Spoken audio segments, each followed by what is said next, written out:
Hey everybody, welcome back to Quick K-Pop Basics. Today we are doing a hip isolation circle, okay? So, lots of isolations the last few days. So we're just using the hips, yeah? Just isolating the hips. Bend your knees, makes your hips nice and free to move, okay? And push it over towards the right side. So really feel those muscles above the hip pushing over, okay? Now bring it to the back, okay? Again, feel those muscles pushing the hips towards the back.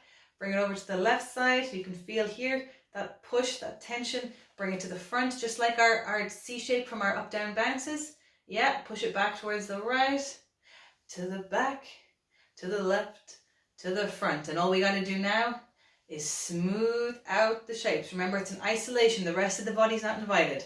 Okay, we're just using the hips to go around through the four shapes to create the circle. Yeah, it's going to feel a bit weird at first. Once you get used to it, it's going to be a really, really helpful move. Make all your dancing nice and smooth and controlled. Yeah, you guys are doing really, really good, and I'll see you in the next video real soon. Bye-bye.